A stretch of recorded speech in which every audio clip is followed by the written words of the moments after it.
Hello everyone, I welcome in vision लोग। आज का हमारा नया टॉपिक है परसेप्ट्रॉन। हम देखेंगे मशीन लर्निंग आर्टिफिशियल इंटेलिजेंस के अंदर व्हाट इज परसेप्ट्रॉन क्या है, कैसे हम इसका यूज करते हैं। ठीक है, तो हम स्टार्ट करते हैं। परसेप्ट्रॉन परसेप्ट्रॉन परसेप्ट्रॉन को डेवलप किया गया था भाई फ्रैंक, क्या नाम आता है जिसने इसको डेवलप किया था, फ्रैंक रोशनब्लैट। इसके डेवलपर बोले जाते हैं, इन्होंने शेई को परसेप्ट्रॉन को डेवलप किया था। तो परसेप्ट्रॉन क्या है? तो परसेप्ट्रॉन को बोल सकते हैं it is a mathematical model of biological neuron. जो हमने देखा था न्यूरल नेटवर्क के अंदर जो न्यूरॉन्स हिसाब से काम करते हैं ह्यूमन ब्रेन के अंदर, तो उसी टाइप से हम अगर मैथमेटिकल मॉडल की बात करें, मतलब आर्टिफिशियल इंटेलिजेंस सिस्टम की बात करें, आर्टिफिशियल न्यूरल नेटवर्क की बात करें, तो यहाँ पर वो रोल जो किया जाता है, वो रोल किया जाता है परसेप्ट्रॉन के द्वारा। तो परसेप्ट्रॉन क्या है? तो परसेप्ट्रॉन हमारे होते हैं, यही परसेप्ट्रॉन में क्या करते हैं हम, वेट है, वॉइस है, एक्टिवेशन फंक्शन, इनका यूज़ करते हैं हम। जैसे हम बात करें तो वेट, वॉइस, एक्टिवेशन फंक्शन वगैरह यहाँ पर जैसे कि ये हमारे वेट हो गए, यहाँ पर हम वॉइस भी ऐड करेंगे, V1 वगैरह, एक्टिवेट फंक्शन लगाएँगे, जो भी हमारा फाइनल आउटपुट आएगा। तो जैसे हम मैथमेटिकल मॉडल की बात कर रहे हैं यहाँ पर, जैसे बायोलॉजिकल न्यूरॉन की अगर रेप्लिका की बात करें, तो बायोलॉजिकल न्यूरॉन क्या करता था?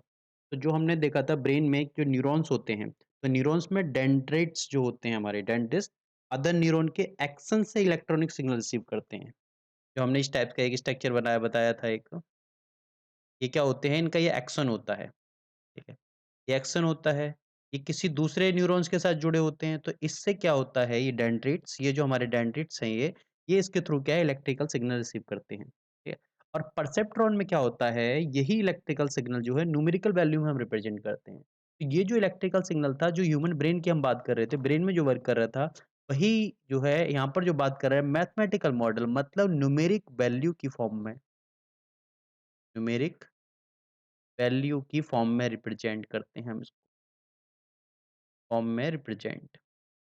इसके अंदर ये हमारा जो आता है आर्टिफिशियल न्यूरल नेटवर्क के अंदर। यहाँ पर क्या करते हैं, यही जो हमारा एक्सन जो डेंड्राइट्स रिसीव कर रहा था इलेक्ट्रॉनिक सिग्नल, उसी की जो न्यूमेरिक वैल्यू उसको फॉर्म में रिप्रेजेंट कर लेके हम यूज़ करते हैं, परसेप्ट्रॉन की हेल्प लेते हैं इस चीज़ के लिए।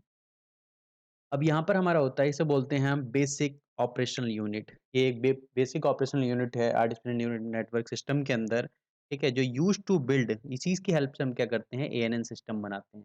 मल्टीपल टाइप के न्यूरॉन्स जैसे ह्यूमन ब्रेन के अंदर वर्क करते हैं, इसी टाइप के न्यूरॉन्स हमारे होते हैं, जो एएनएन के अंदर, ठीक है? इसको हम एएनएन भी बोलते हैं, एएनएन सिस्टम। तो ये हम एक्चुअल में जो वर्क करता है सुपरवाइज़ लर्निंग रूल को फॉलो करता है, ठीक है? Able to classify the linear separable data, मतलब सिर्फ़ डेटा जो यहाँ पर यूज़ होता है, ये जो यूज़ करता है ओनली लीनियर सेपरेबल डेटा ही हम यूज़ करते हैं। लीनियर सेपरेबल डेटा का मतलब हमारा आता है कि जैसे मैं यहाँ पर बताता हूँ, लीनियर सेपरेबल डेटा क्या होता है?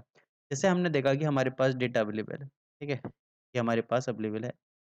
तो हमने क्या किया, हमने इसको लीनियरी फंक्शन से क्या कर दिया, इसको हमने क्लासिफ़ाई कर दिया 2 क्लास में। मतलब लीनियर सेपरेबल डेटा को 2 क्लास में हम क्या करते हैं, इसके थ्रू क्लासिफ़ाई करते हैं। लेकिन अगर हम इसकी बात करें दैट इज़ ए लीनियर। अब नॉन लीनियर क्या होगा? अगर हमने इसकी बात करी कि ये हमारे पास डेटा है, अब इसको क्या कर सकते हैं, इसको हम किसी भी लीनियर के हम क्लासिफ़ाई कर सकते हैं? नहीं पॉसिबल, क्योंकि अगर ही ये हम लगाएँगे तो क्या होगा, इधर भी हमारे क्लासिफ़ाई नहीं होया, इससे भी क्लासिफ़ाई नहीं होया, इससे भी क्लासिफ़ाई नहीं हो पाया। तो ये that data is known as non linear, ठीक है? ये हमारा लीनियर हो गया, that is linear, that is non linear. तो इस टाइप से जो सेपरेट करता है। तो perceptron learning rule can used to modify the network state.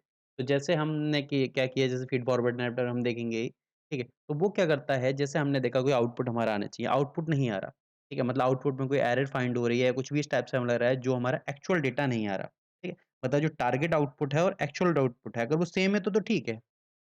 अगर हमारा यहाँ पर जो आउटपुट आया है और जो हमारा टारगेट आउटपुट है, एक हमारा टारगेट आउटपुट है, एक हमारा एक्चुअल आउटपुट है। अगर दोनों इक्वल हैं तो ठीक है। अगर नहीं है तो मतलब क्या होगी, यहाँ पर एरर फाइंड होगी, ठीक है? अब इसको अगर सेम नहीं आता है तो क्या करेगा, इस एरर को मिनिमाइज़ करने के लिए क्या करेगा, वेट रीएडजस्टमेंट करना पड़ेगा। मतलब वेट को दोबारा रीएडजस्ट करेगा या वेट को मॉडिफाई करेगा, ठीक है? उसकी हेल्प से क्या होंगे, इसको हम एक्चुअल आउटपुट फाइंड करते हैं, जो हमारा एक्चुअल आउटपुट होना चाहिए। ठीक है? तो ये कंसिस्ट करता है सिंगल न्यूरॉन, मतलब single neuron arbitrary number of input along with adjustable weight. जिस वेट जो हमारे जैसे W1 है, W2 है, इनको हम एडजस्ट कर सकते हैं अकॉर्डिंग टू इसके। ठीक है? आउटपुट ऑफ न्यूरॉन्स, आउटपुट क्या होगा? 1 हो सकता है, 0 हो सकता है, -1 हो सकता है। ये डिपेंड करता है थ्रेशोल्ड वैल्यू पर। तो हमारी थ्रेशोल्ड वैल्यू वैसे तो 1 -1 ही चलते हैं, ठीक है? उसके ऊपर ये चीज़ डिपेंड करती है। इस टाइप से वर्क करता है, वेट को हम एडजस्ट कर सकते हैं और ये बायस, बायस का जो है जनरली वेट 1 ही लेके चलते हैं हम, ठीक है? बाइट का जो वेट हम लेके चलेंगे वो 1 वेट लेके चलते हैं इसका, बायस की जो वैल्यू है 1। तो ये हमारा है परसेप्ट्रॉन, ठीक है? ये कैसे वर्क करता है परसेप्ट्रॉन क्या होते हैं, हम ज़्यादा डिटेल में हम देखेंगे नेटवर्क सिस्टम के अंदर। तो हमारा फीड फॉरवर्ड नेटवर्क आएगा, उसके अंदर हम समझ में आएगा फीड फॉरवर्ड और बैक प्रोपगेशन नेटवर्क के सिस्टम के अंदर क्या है ये। Thank you everyone.